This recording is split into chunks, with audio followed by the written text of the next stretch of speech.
Now here's the thing. There's no real manuals out there. End-all be-all manuals for life.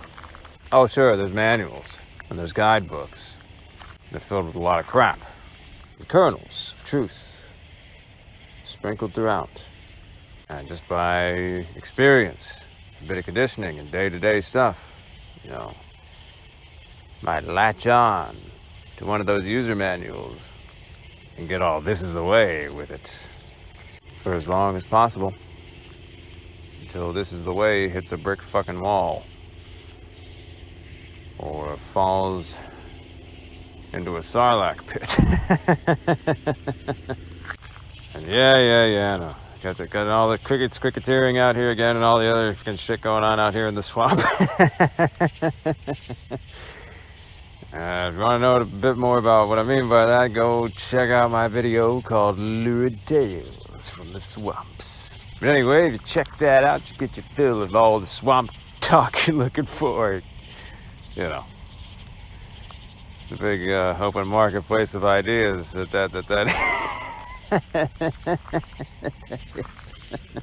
Ooh, swamp talk, yeah. This probably doesn't make any sense at all if you haven't seen the video. just check it out and give it a few minutes. It'll get there. It's worth it. Alright, so here you go. So advertisement for Lurid Tales from the Swamps. It's like film noir, but not really, but kinda. But it's creepypasta, but real life. And Detective-y. Yeah, kind of is a little bit like creepypasta, but you'd be surprised just how much real life is like creepypasta, especially when you're looking behind the veil. There's a number of those, by the way, but this one in particular, very creepypasta-like. Train. See, listen to that. We got all kinds of shit going on out here in the swamp. We got trains, got airplanes flying overhead, cricketeering. God knows what else is going on out here.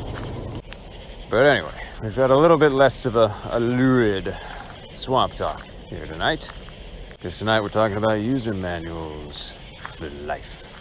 And in spite of those user manuals, life finds a way. Something like that. I gotta work on my Ian Malcolm impression. I haven't done that before. Well, I did it once before, but not in excess. I'd have to practice. Anyway, I don't see any immediate need for anything like that, so we'll stick a pin in that one for now. Anywho, I gotta slide into my Zen thing here a bit, so probably gonna slow down a bit.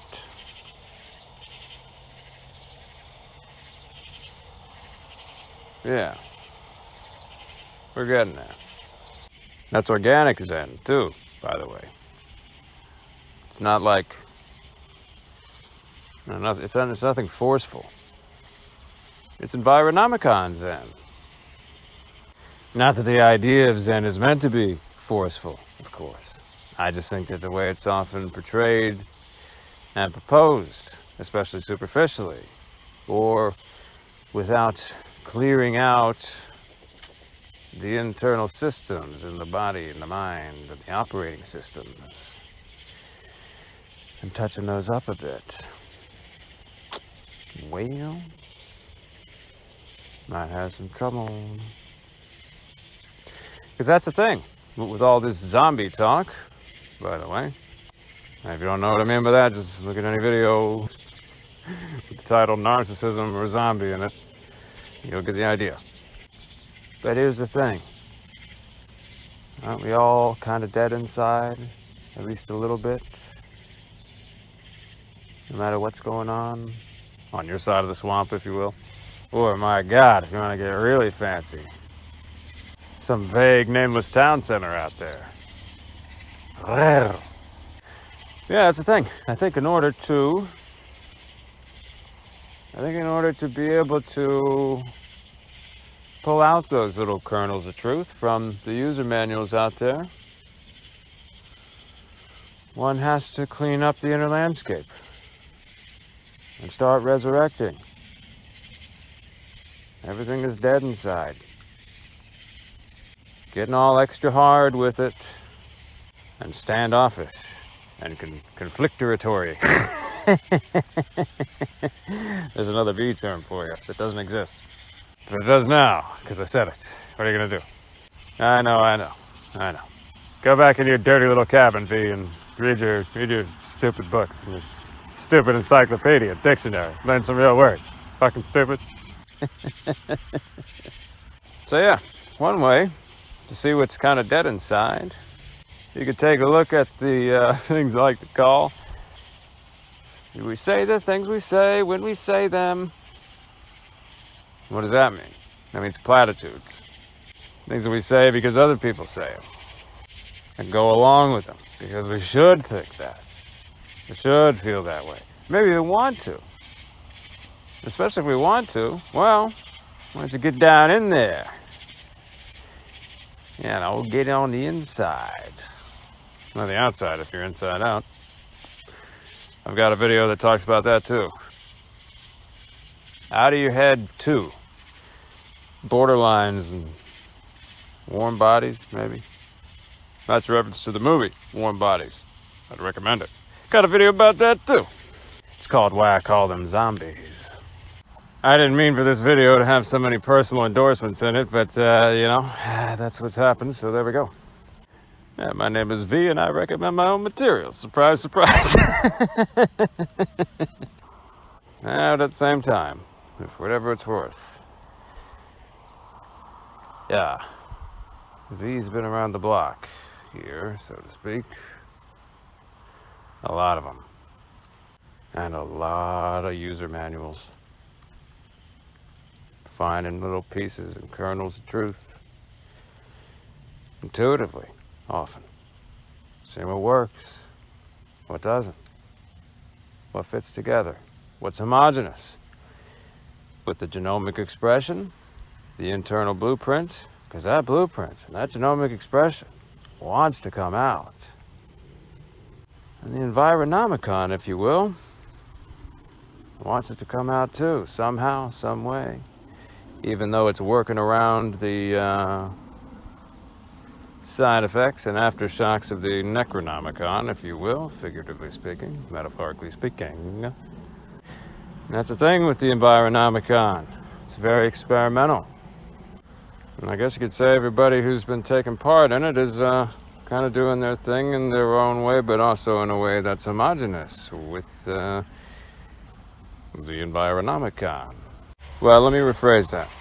Everybody who's actively taking part in it. Because the way I understand it is, even those who aren't are still taking part in it.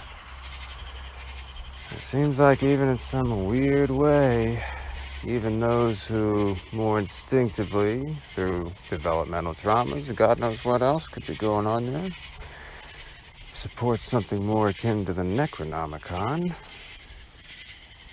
are somehow working for it too, whether they like it or not.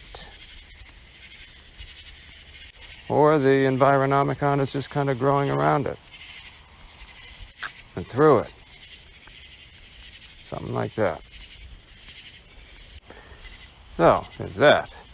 But if you actively start taking part in it, well...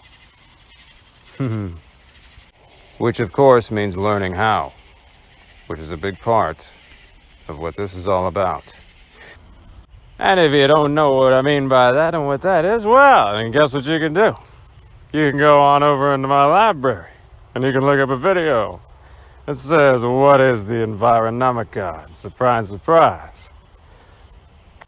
Jesus Christ. Crickets cricketeering, cars driving by, honking their horn. I don't know. It's fucking nighttime. When someone drives by, and it's not the, get the fuck out of the way, honk. It's the, oh, hey, V. I'm like, I don't fucking know who you are. I can't even see you. I barely see you. It's nighttime. I don't know. What are you going to do? I know you all didn't hear that. I turned off the microphone for that little exchange. But anyway. But yeah. If you haven't seen the Environomicon video, I would check that out if it is up, if any of this is up your alley. if it's vibing with you or anything like that, or strikes your fancy. And Jesus Christ, I hope the overall message here didn't get too lost in the gratuitous endorsements of the Environomicon videos. I didn't mean for that to happen. This video's turned into like the NASCAR equivalent Environomicon video. Got your stock car driver standing there in his jumpsuit just littered with endorsements. It's like, what is even happening? I can't even make any of it out. Hey, hope it didn't get that bad. If it did, well, better luck next time. What can I say? We got a little silly down here in the swamp tonight, folks. That'll happen from time to time. But yeah. I mean, I think that's about it for this one. Thanks for tuning in. And until next time.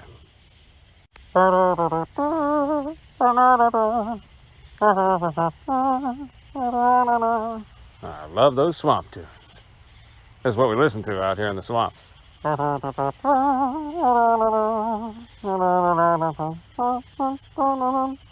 Ooh, getting a little silly out here in the swamp tonight.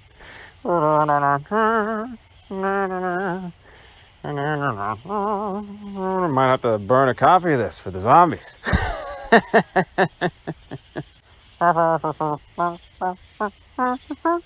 Probably not. I don't really want to. Why would I go do that? I don't want to do that.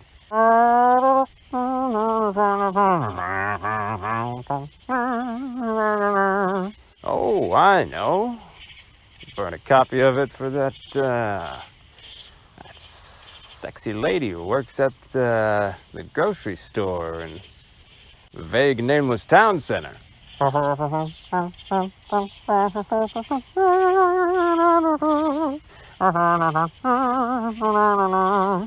don't know. Maybe swamp tunes aren't quite her thing. You never tell. You'd never be too sure about that.